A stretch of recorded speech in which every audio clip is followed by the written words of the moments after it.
ultimate tensile strength of material जो है आपका स्टील है इनटू इफेक्टिव एरिया को जब हम कन्वर्ट करते हैं नेट एरिया के अंदर हम shear leg फैक्टर यूज करते हैं U का.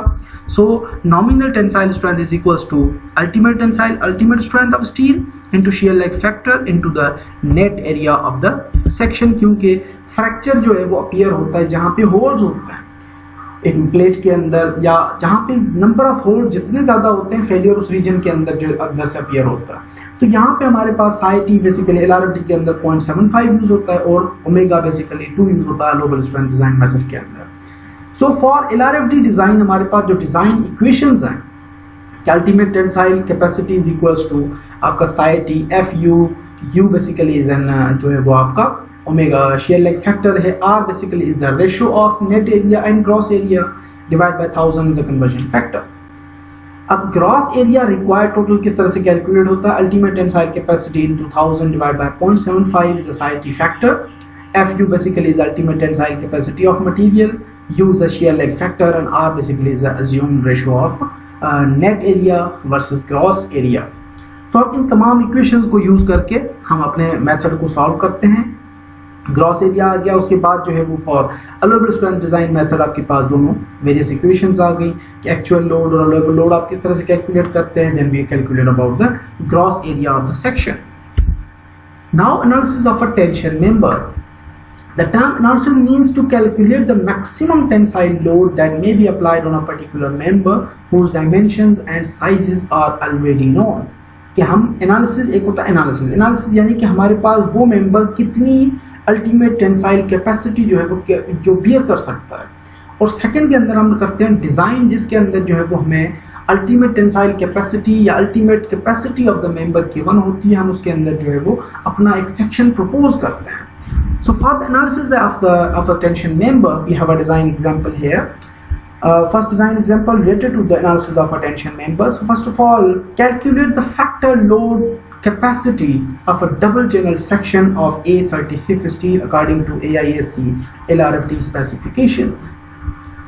अब यहाँ पे हमने क्या कैलकुलेट करना है, factor load capacity, load carrying capacity of tension member calculate करनी है. सो A36 बेसिकली क्या होता है, A36 जो है वो LRFD डिजाइन बुक मैनुअल के अंदर जब आप जो है स्पेसिफिकेशंस चेक करते हो, even the front pages, first जो 2-3 पेजेस हैं उनके अंदर सारी जो डिजाइन है रिगार्डिंग द A36 स्टील की आपकी यील्ड स्ट्रेंथ क्या होती हैं, प्रॉपर्टीज क्या होती हैं, किस टाइप ऑफ स्टील का वो मटेरियल बना हुआ है, उसके अंदर अल्टीमेट स्ट्रेंथ क्या होती है, वो सारी चीजें स्पेसिफिकेशंस वहाँ पे मैनुअल के अंदर गिवन है, इवन फर्स्ट फ्यू जो पेजेस हैं उनके अंदर.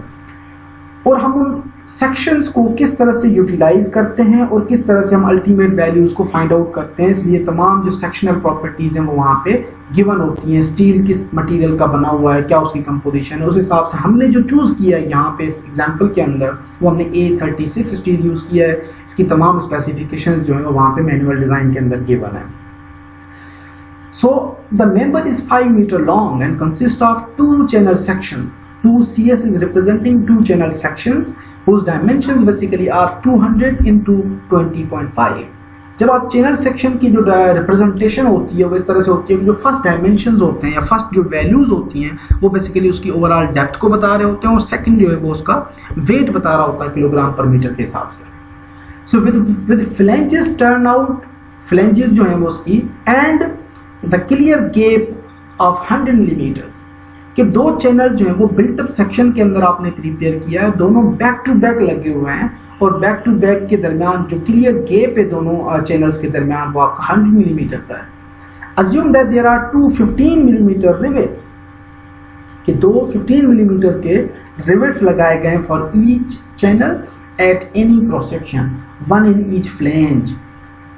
ये हमारे पास 2 जो है वो हमने रिवेट वगैरह यूज किए हैं 15 मिलीमीटर डायर के, और एट एवरी सेक्शन जो है वो कम से कम जो है वो एक अपना जो है वो आपका जो फास्टनर है वो पास हो रहा है वहां से, 1 इन ईच फ्लैंज. और shear leg factor basically is equals to 0.8 हम कंसीडर कर रहे हैं 0.8. Now solution. अब सॉल्यूशन के अंदर हमारे पास जो क्वेश्चन में डिटेल्स थी कि we are using channel section of 200 into 20.5, हमने ये चैनल सेक्शन जो है वो अपने ब्रिज डिज़ाइन का जो स्टील डिज़ाइन का जो मैनुअल है उसके अंदर हमने सर्च किया। In manual I think the third column is about the gross area, कि उस मैनुअल के अंदर जब आप ये सेक्शन चूज कर लेते हो थर्ड कॉलम जो है वो अराउंड ग्रॉस एरिया को रिप्रेजेंट करा हुआ होता है, तमाम वैल्यूज उसके अंदर गिवन है। हमने वहां से जो है वो gross area of this section 200 by 20.5 का चूज किया। हमने जो डबल सेक्शन हम यूज कर रहे हैं, दो चैनल सेक्शंस हैं, तो total gross area is equals to 2 into 2610 is equals to 5220 millimetre square. And shear leg factor as we have given here, shear leg factor हमारा 0.8 के बराबर है। अगर shear factor आपको गिवन नहीं होता तो उस केस के अंदर आप page number 98 in the bridge जो आपका स्टील डिजाइन मैनुअल है उनके अंदर आप वैल्यूज में से कैलकुलेट कर सकते हैं। नॉर्मली जो shear leg factor है उसके 4 पॉसिबल क्राइटेरियाज गिवन है। First of all which is section, which type of section you are using, कि किस टाइप ऑफ सेक्शन को आप यूज कर रहे हैं, उसके लिए shear leg factor की आपको वैल्यू चाहिए। सिंगल एंगल सेक्शन है, डबल एंगल सेक्शन है, चैनल सेक्शन है, डब्ल्यू सेक्शन है। उसके बाद सेकंड जो क्राइटेरिया है कि how many holes are in the section, कि सेक्शन जो आपने चूज किया उसके अंदर कितने आप होल्स प्रोवाइड कर रहे हो। थर्ड, उसकी कोई स्पेसिफिक रिक्वायरमेंट्स हैं, एज पर डिमांड कोई स्पेशल चीजें उसके अंदर अरेंजमेंट रिक्वायर्ड है। And then we are going fourth condition, shear leg and U की जो वैल्यूज हैं वो हमें वहां पे गिवन है, उन वैल्यूज में से हम अपनी वैल्यू कोई चूज भी कर सकते हैं। यहाँ पे हमारे पास जो यू की वैल्यू गिवन है ऑलरेडी वो हमने चूज की 0.8। So now clear gap already given है हमें, जो 100 मिलीमीटर का क्वेश्चन के अंदर बताया गया। So net area is equals to gross area minus n into d plus 3 into t f. अब ये हमारा जो फॉर्मूला है नेट एरिया का, हम ऑलरेडी जो पीछे डिस्कस करा है एग्जांपल्स उनके अंदर यही फॉर्मूला हमने यूज किया है। ग्रॉस एरिया ऑलरेडी हमारे पास है, डी भी हमारे पास है, नंबर ऑफ होल्स भी हमारे पास हैं। उसके बाद जो है T F basically thickness of the flange नहीं है। Again thickness of the flange आप दोबारा उसी मैनुअल के अंदर टेबल में से काफ़ी चीज़ें आपको मिलती हैं, उन काफ़ी चीज़ों के साथ साथ आपको टी एफ की वैल्यू भी इस रिक्वायर्ड जो चैनल सेक्शन है इसके लिए वहाँ से आपको मिल जाती है। सो मजीद क्या चीज़ें हमें टेबल के अंदर से मिल जाती हैं वहाँ पे जो मैनुअल के अंदर, डेप्थ भी हमें वहाँ से फाइंड आउट हो जाती है, एरिया भी हो जाता है, बी एफ की value, breadth of the flange, उसके बाद थिकनेस ऑफ द फ्लेंज मिल जाती है, थिकनेस ऑफ द वेव भी हमें मिल जाता है, सेक्शन मॉडुलस की वैल्यूज भी मिल जाती हैं, मोमेंट ऑफ इनर्शियाज की वैल्यूज मिल जाती हैं। उसके बाद r x and r Y की वैल्यूज भी मिलती हैं, तो जिनसे जो है वो बाद में हम कैपेसिटीज वगैरह को कैलकुलेट करते हैं। तो thickness of the flange basically हमने जो चूज किया, हमें जो टेबल से वैल्यू मिली वो मिली 9.9। तो जब हमने नेट एरिया निकालने की कोशिश की तो हमारे पास टोटल सेक्शंस हैं, डबल चैनल सेक्शन है, 2 into area of one section 2610 minus 2 holes in each flange, 15 is the diameter of the fastener plus 3 into thickness of the flange we have 9.9। तो नेट एरिया हमारे पास total आ गया 4507.2 millimetre square. अब इसके बाद हम क्या कैलकुलेट करते हैं कि हम टेंसाइल कैपेसिटीज चेक करते हैं बाय यूजिंग 2 मेथड। जो मैं 2 मेथड कौन से गिवन है, एक यील्ड स्ट्रेंथ या यील्ड लिमिटिंग स्टेट मेथड है, दूसरा हमारा फ्रैक्चर लिमिट स्टेट मेथड है। अब दोनों मेथड से बेसिकली हम चेक करते हैं कि आया अगर हम ग्रॉस एरिया कैलकुलेट करें, कोई भी सेक्शन के अंदर होल नहीं है, तो उस केस के अंदर जो है वो हमारा मेंबर कितनी टेंसाइल कैपेसिटी को फेस कर सकता है। And secondly if we consider fracture failure, यानी कि हमारे पास होल्स अवेलेबल है, मेंबर जो है वो यील्ड नहीं होगा, मेंबर डायरेक्टली रप्चर कर जाएगा, उस केस के अंदर हम किस तरह से वैल्यूज को कैलकुलेट करते हैं। कैपेसिटीज हम 2 किस्म की चेक करते हैं, tensile capacities in yielding and tensile capacities in rupture. Rupture basically जो है वो नेट एरिया में होता है, या जो आप यूं कह लो कि जिसके अंदर होल्स वाले सेक्शन जो है वो जहाँ पे होल्स बने हुए होते हैं, उन होल्स के अंदर जो आपका रप्चर फेल्यूर अपीयर होता है, और यील्डिंग जो है वो विदाउट होल्स वाले मेंबर्स के अंदर अपीयर होती है। Society basically is N strength reduction factor, Fy again is the yield strength of material। अब एज पर जो क्वेश्चन के अंदर डिटेल थी A36 स्टील की जो yield strength की वैल्यू है वो around, now Fy basically is the yield strength of material। जो हमने A36 स्टील यूज किया, उस A36 स्टील की जो yield strength है वो 250 होती है, और 250 हमने वहां से चूज किया, और उसी A36 स्टील की जो अल्टीमेट कैपेसिटी है बेसिकली वो 400 से लेके 450 की रेंज के अंदर होता है। हम उसमें से कोई भी रेंज चूज कर सकते हैं, कोई भी वैल्यू 400 हमने चूज कर ली। तो फर्स्ट केस के अंदर आप देखिए यहाँ पे कि psi T basically is a 0.9 strength reduction factor, yield strength of steel as per A36 standard we have 250, gross area एक सेक्शन का हमारे पास चैनल सेक्शन का 2610 है और हमने 2 से मल्टीप्लाई किया क्योंकि हमारे पास 2 सेक्शंस हैं, बिल्ट अप सेक्शन है, divide by 1000 is the conversion factor.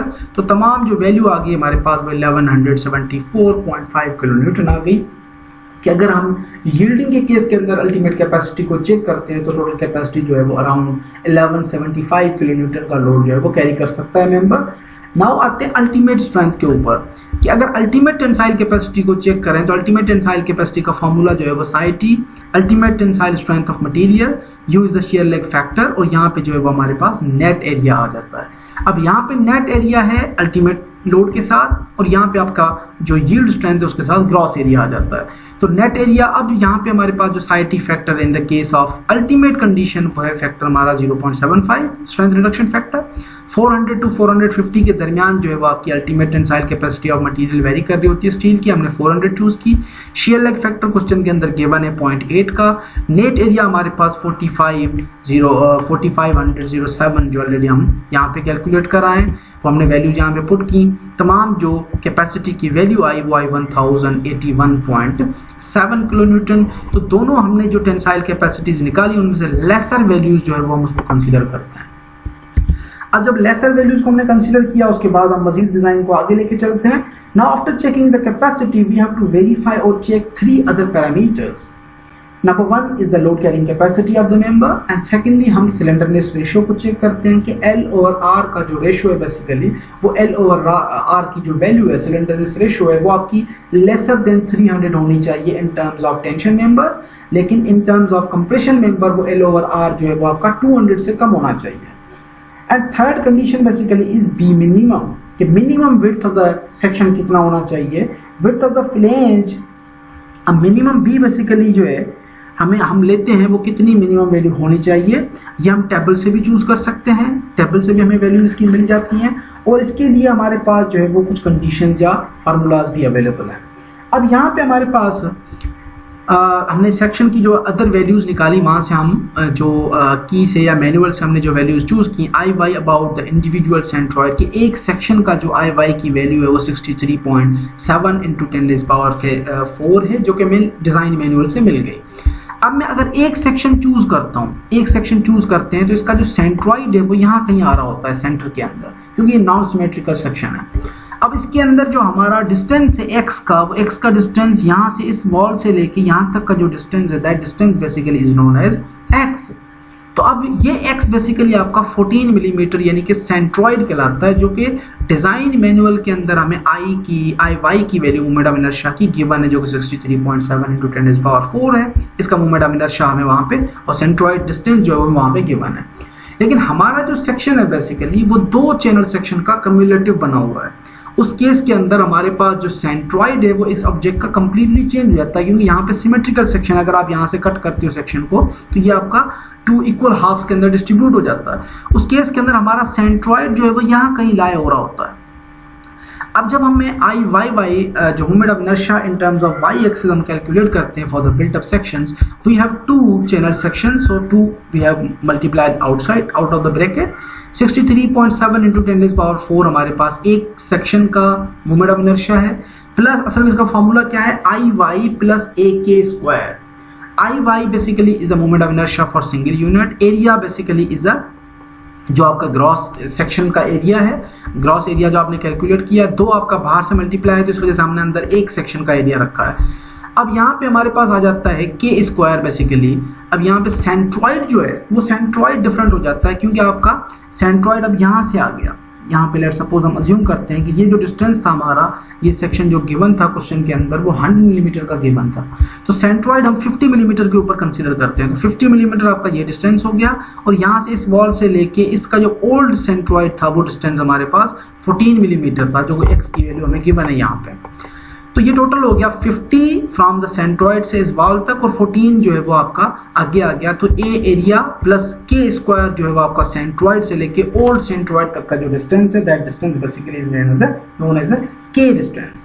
तो हमने यहाँ पे तमाम वैल्यूज को पुट किया, तो I Y basically for the built up section we got 2265.5 into 10 raise power 4।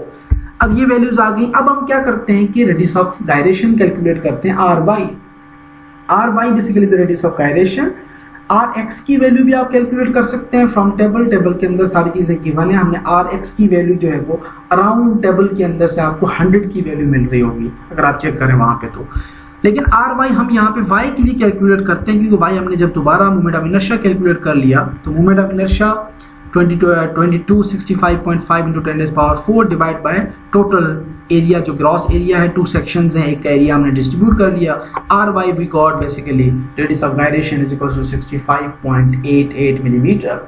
और आर एक्स की वैल्यू अगर आप अपने मैनुअल में से चेक करें तो आर एक्स की वैल्यू आ रही होगी 100।